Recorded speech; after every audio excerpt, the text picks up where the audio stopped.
Let's talk about something that sounds smart, but too many contractors screw up: working capital. Now, don't get me wrong, having cash in the bank is good, but cash sitting around is doing nothing. That's just lazy money. And that's why we track the working capital turnover ratio. This little number tells you whether your capital is actually building revenue or just hanging out, riding shotgun while you do all the work. So let's talk about what is your working capital turnover. Working capital turnover is equal to the revenue divided by your working capital. Now let's further define that. What is working capital? So working capital is simply your current assets minus your current liabilities. That's the money you got available to run the day-to-day. Your cash, receivables, inventory, minus what you owe short-term.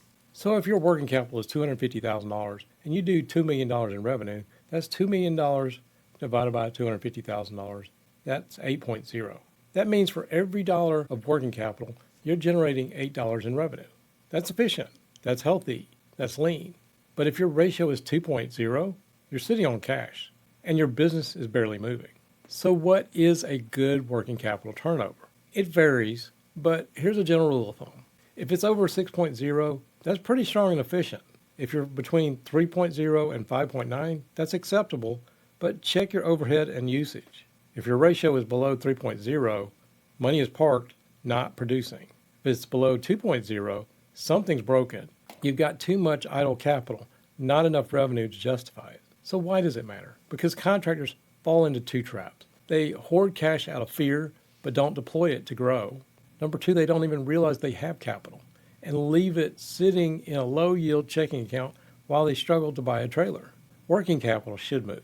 If it's just sitting there, it's like a generator you never plug in during a blackout.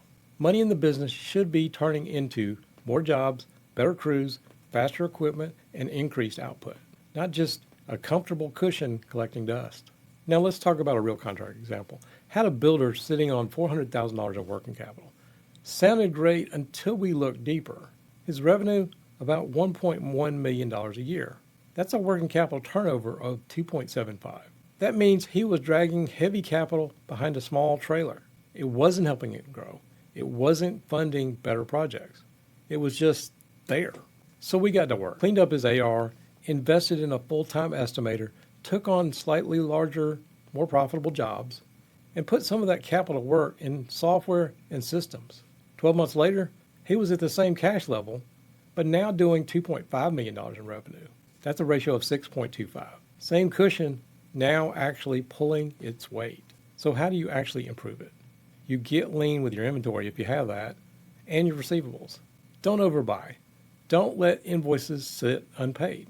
Number two, reinvest idle capital. Upgrade estimating, improve project management, add margin producing talent or equipment.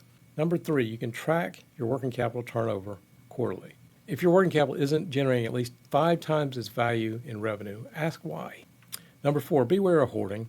Holding too much capital just in case may feel safe, but it's not smart if it's stalling growth. So here's the final word. Your capital isn't a trophy, it's a tool.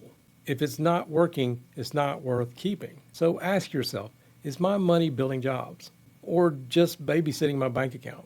Track it, use it, and make your money swing a hammer, not sit on the shelf.